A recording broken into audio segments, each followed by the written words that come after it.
जख्म सहला रहा है और मुनीर का 2035 तक सेना प्रमुख बने रहने का प्लान। नवाज शरीफ के फार्म हाउस में मीटिंग में फैसला किया गया। मीटिंग में पीएम शहबाज थे, मरियम, मुनीर, आईएसआई चीफ मौजूद थे। फिलहाल मुनीर को मिला 5 साल का एक्सटेंशन। मुनीर का मौजूदा कार्यकाल नवंबर में खत्म हो रहा है। पाकिस्तान आर्मी एक्ट में भी होगा बदलाव से 2035 तक एक्सटेंशन के जरिए सेना प्रमुख बने रहेंगे मुनीर। तो यहां देखिए, उन्होंने कहा होगा देखो ऐसा है, मेरा एक्सटेंशन करो वरना मैं तख्ता पलट कर दूंगा। ये मरियम फौरन दौड़ी गई होंगी कि देखो वो तो मैं बीच में हूं, इसलिए मैंने संभाल लिया। उनको फिलहाल मैंने समझा दिया है मुनीर जी को, वरना तुम्हारे लिए बड़ी मुश्किल हो जाएगी। चाचा जल्दी कुछ करो और इस बारे में कुछ फैसला लो। और इसलिए आप देख रहे हैं शहबाज ने फौरन कहा कि ठीक है हम एक्सटेंशन दे देंगे, तुरंत एक्ट में बदलाव करेंगे, हमारी कुर्सी बची रहनी चाहिए। सर ऐसा ही हुआ है ना? एब्सोल्युटली। देखिए ऐसा नहीं कि 5 साल पहले मिल चुका है इनको ये दूसरा एक्सटेंशन बात करें 2035 तक का, तो 10 साल का ये बात कर रहे हैं। और इनको यह लगता है, वो तो उन्होंने कह दिया कि नहीं करोगे तो पूरा संविधान बदल के रख देंगे। और जो आपने प्रेसिडेंशियल फॉर्म, ये इन्होंने बताया इनको कि हम प्रेसिडेंशियल फॉर्म ऑफ गवर्नमेंट लाएंगे जैसे कि अमेरिका में चलता है, और उसके बाद तो हमारी 2 टर्म तो है ही है। तो ये एक हिल रिजॉर्ट टाइप की जगह है, मुर्री इसको कहते हैं, पंजाब में आती है वहां। तो जैसे कान मुरेर के कहते हैं ना हमारे यहाँ की कोई काम करा लेना, उसी तरीके से शहबाज की मुर्री में ये मुर्गी लगा के उससे काम करा लिया गया है। ये अब वो जो कहेंगे वैसी कलम चलती जाएगी। देखिए इतिहास गवाह है, पाकिस्तान के जो भी 78 साल से आप देख रहे हो, इनमें कई बार ऐसे तानाशाह हो गए। एक तरह से है, कहते तो है ओपन स्टेट है, मीडिया यहाँ पे हम इनकी बात सुनते हैं समझते हैं, लेकिन ये भी वही है जैसे चाइना है, जैसे आप कह सकते हो कि नॉर्थ कोरिया है। ये अपना जो चाहते हैं वही करते हैं। सिर्फ काम के लिए एक फेडरल गवर्नमेंट है, काम के लिए उनके 4 प्रांत हैं, काम के लिए उनकी प्रेसिडेंट और प्राइम मिनिस्टर है, लेकिन आर्मी ही वहाँ सब कुछ चलाती है। और फिर से उन्होंने इस बात को एक तरह से स्टैंपिंग कर दी है कि हम ही चलाएंगे, जो भी कुछ कहेगा। सिविलियन गवर्नमेंट सिर्फ नाम की होगी। इमरान के साथ क्या हुआ आप जान रहे हैं। तो सर मुझको तो ये लगता है इससे बढ़िया तरीका ये है, बाद में फिर से करना पड़ेगा कि अरे 35 के बाद क्या करें, अगर जीते रह गए तो मुझको लगता है इनको जब तक जीवित हैं तब तक उस पद में बने रहना चाहिए। इस तरह का कुछ साइन करा लेना चाहिए जब साइन करा ही रहे तो। अरे इन्होंने कहीं बात सुन ली होगी, जो चाइना में चल रहा था ना, वो कह रहे थे बात करते टॉप लीडर्स 150 साल, तो इन्होंने जरूर सुना होगा ये तो सोच रहे होंगे 150 साल जिएंगे अभी। ये तो अब देखिए क्रिप्टो करेंसी पूरा का पूरा। अच्छा मुझे लग रहा है शहबाज ने सर हाथ जोड़ लिए होंगे कि एक बार में सब कुछ मत कराओ, अभी आप ये जब तक जीवित हो तब तक वाले क्लॉज पे अगर कर दूंगा तो मेरे लिए मुश्किल हो जाएगी। इसको थोड़ा विश्वसनीय लगने दो। हम कर तो धोखा ही रहे हैं अपनी आवाम के साथ। शहबाज रहेंगे तब तो। हाँ शहबाज रहेंगे, शहबाज बने रहने के लिए तो ये कर रहा है। शहबाज को ये लग रहा है कि मेरी कलम चलने की वहां तक तो रहेगी ना, कि अब 2035 के आगे भी एक्सटेंड करना हो सकता है। मुझसे पूछ लिया जाएगी तुम ही कर दो। आगे की खबर देखिए, पाकिस्तान को सीपैक प्रोजेक्ट पर चीन का धोखा। रेलवे प्रोजेक्ट के लिए चीन नहीं दे रहा है पैसा। वित्तीय सुरक्षा खतरे को देखते हुए चीन पीछे हट गया है। अब पीएम शहबाज ने लगाई है एशियाई विकास बैंक से गुहार। एशियाई विकास बैंक से कह रहे हैं कि पैसा दे दो, यहाँ पे ये काम पूरा कराना है। बहुत सारे काम असल में जो हो रहे होते हैं, आपको मालूम है कि कई जगहों पर जब अलाव जल रहा होता है तो बहुत सारे लोग अपना आटा भी लेकर पहुंच जाते हैं कि लाइए हम भी 2 रोटियां बना ले। इसी तरीके से यहाँ सीपेक का जो काम चल रहा था उसमें पाकिस्तान अपने बहुत सारे उल्लू सीधे कर रहा था। चाइना को यह समझ में आ गया है कि यहाँ पर रेत में पानी डालना जो है फिर भी शायद कुछ बेनिफिशियल हो सकता है, लेकिन यहां पर पैसे डालना हमारे लिए बेनिफिशियल नहीं है। अब वो हाथ पीछे खींच रहे हैं। तो अब इनको समझ में आ रहा है कि वो जो आधे अधूरे हम चाइना के जरिए काम पूरे कराने वाले थे, अमेरिका तो करने से रहा, वो कहेगा कि तुम इससे करा रहे थे, करा लो, तो अब पैसे कहां से आएंगे। लेकिन ये बेशर्मी की हद है सर कि अब एशियन बैंक से कह रहे हैं पैसे दे दो। नहीं, उसने तो मना कर दिया। $2 बिलियन मांग रहे थे, उन्होंने कहा नहीं देंगे। जो ये कह रहे हैं रीजनल कनेक्टिविटी करेंगे। रीजनल कनेक्टिविटी का मतलब ये है कि जहां पर आपके क्रिटिकल मटेरियल हैं, जहां तेल है, बोलते हैं अमेरिका को यही मेरे गोली खिला के लाए हैं कि हम इनसे पैसा लेंगे, चाइना से पैसा लेंगे, आपको कनेक्टिविटी देंगे, आप जाकर निकाल के ले जाइए अपने घर।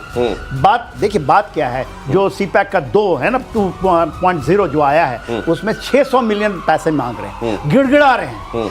मगर आप बताइए, जिसने $64 बिलियन का ये जो प्रोजेक्ट था 30 बिलियन दे चुका है, डुबा चुका है, उसको 1 पैसा नहीं मिलने वाला है। उससे 80% सामान ले सकते हैं। ये असल में ये वो है कि एक शेर को 1.25 शेर मिल गया वाली बात है। ये उस संदर्भ में अगर आप देखिए तो चाइना जो है पूरी दुनिया को डेट ट्रैप में डाल के रखना चाहता है। हर जगह वो अपना किसी ना किसी तरीके का जाल फेंक देना चाहता है। और ज्यादातर जगहों पर तो ऐसे मुल्क जो अगर उधार चाहते हैं वो उधार देता है, और इतना उधार दे देता है कि आइंदा के दिनों के लिए वो पूरी तरह उसके एहसान में दबे रहें और वो जो कहे वो करे।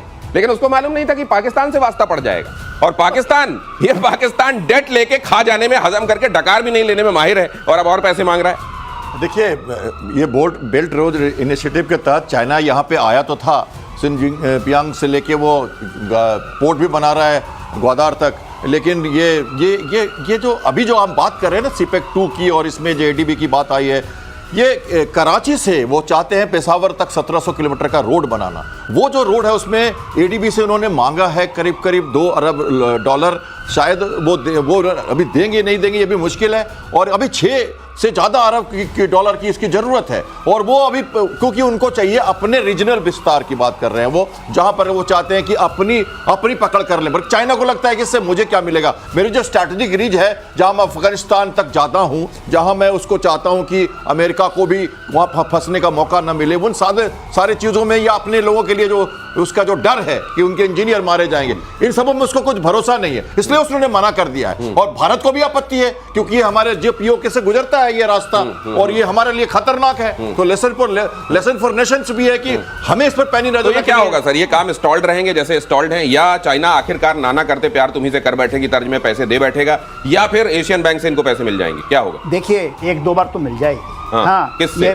ये मांग रहे हैं, आईएमएफ से मांग रहे हैं। अच्छा, आईएमएफ को बोलते हैं एक बेल आउट और कर दो। अच्छा, हाँ, इनको मिल भी जाएंगे, सऊदी अरेबिया भी दे दे। मगर देखिए चाइना में क्या है, वो क्रेडिट ट्रैप में फंसा है। क्रेडिट ट्रैप 62 बिलियन दे दो, $600 मिलियन दे दो, मगर जो हमन टोटा में हुआ है, गुदार कमीशन हो चुका है, एक एयरक्राफ्ट नहीं उतरी है। और बलूचिस्तान का कहता है आ जाओ, आपको तो मारेंगे ही मारेंगे, आपको एयरक्राफ्ट को भी मारेंगे। अच्छा, तो आप देखिए इस तरह से फंसे हैं। चाइना इनके क्रेडिट ट्रैप में फंस चुका है। आधे पैसे लेकर के भागे हैं ना, पापा पिज्जा थे ना बाजवा साहब, एक वो भागे हैं। अब इनको चाहिए $600 मिलियन, तो ये भी भागेंगे, ये नहीं रुकेंगे मुनीर साहब, इनको जनता मारेगी। वो जो कहा जाता है कि अगर आप दूसरों को जलाने के लिए हाथ में जलते हुए अंगारे लेकर चलेंगे तो पहले आपका हाथ चलेगा।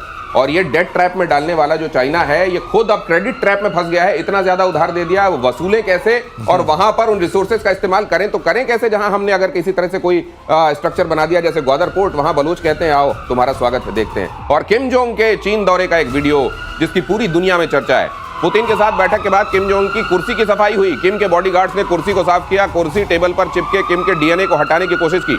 जब आप कहीं बैठते हैं तो आपके स्किन के छोटे छोटे टुकड़े वहां, या फिर आपका बाल अगर गिर जाता है तो वो, और ये सब डीएनए की स्टडी के लिए किसी भी दुश्मन मुल्क के लिए बड़े कामयाब हो जाते हैं, बड़े कारगर हो जाते हैं। अब ये देखिए चाइना वहां गए। अब चाइना कहा यह जाता है कि दोनों बड़े हैंड इन ग्लव्स हैं, बड़े दोनों के एक दूसरे से बड़ी पटरी खाती है, और पटरी खाने के बावजूद अगर वहां पर जाकर उनको इतनी सफाई करनी पड़ रही, तो ये देख लीजिए कि जो चालाक मुल्क हैं, ये चालाक मुल्क एक दूसरे के ऊपर भी भरोसा नहीं कर पाते।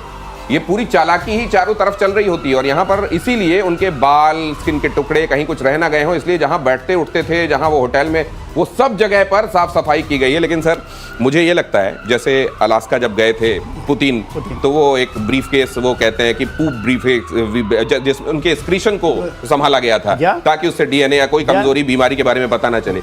एक तो यह है कि दुनिया को ये मैसेज जाता है कि how powerful they are and how, मतलब कितना बड़ा स्टेक है उनकी हर एक चीज का, ये भी। लेकिन दूसरा क्या चाइना में भी किम जोंग उन असुरक्षित महसूस करते हैं? हाँ, इन दोनों की है, ये रशिया की भी है, नॉर्थ कोरिया की भी। ये इनके ड्रिल में शामिल है। ये जिस होटल में रहते हैं, जो जितने भी आप करते हैं, बाउल निकालते हैं, यूरिन, उनको थैलियों में भर के ले जाते हैं, या नहीं छोड़ते। तो आप सोचिए गिलास में अधिकार में आप सेलेबा आ गया। तो एक्सक्रीशन का अगर ये हाल है तो खाने के पैकेट भी साथ में जाते होंगे सारे खाते नहीं है। लेकिन ये एक तरीके से अच्छा भी है। अगर हमने ये बात ध्यान रखी होती, और पहले से हम ध्यान, क्योंकि हम तो सदाशयता पर भरोसा करते हैं, हमको लगता है अतिथि देवो भाव की तर्ज पर दुनिया भी होगी। अगर ऐसा होता तो शायद लाल बहादुर शास्त्री भी हमारे साथ बहुत दिनों तक हमारे साथ रहते। उस समय की वजहें क्या थी, क्या कैसा था, ये तो मालूम नहीं है। बहुत सारी चीजें हैं जो आज भी सतह पर नहीं आई हैं, लेकिन अगर ये एहतियात बरती जा रही है तो उसमें बुरा कुछ नहीं। लेकिन सर ये ट्रेंडी बन जाएगा क्या अब ये? देखिए जैसा हम जानते हैं वो ट्रेन में चलते हैं, एरोप्लेन में नहीं जाते, और उनके पिताजी भी यही करते थे, तो वो उसको पूरी तरह से फॉलो कर रहे हैं। इस बार बेटी को लेके गए थे साथ में, क्योंकि उसको वो चाहते हैं कि प्रोजेक्ट करना, और वो टॉयलेट भी था जो उनका पूरा ट्रेन टॉयलेट भी साथ में गया था। ग्रीन ट्रेन जो उनकी है चलती है शानदार, तो उस टॉयलेट भी पूरा गया था। जैसा आपने बताया एक्सक्रीट्स को वो नहीं चाहते।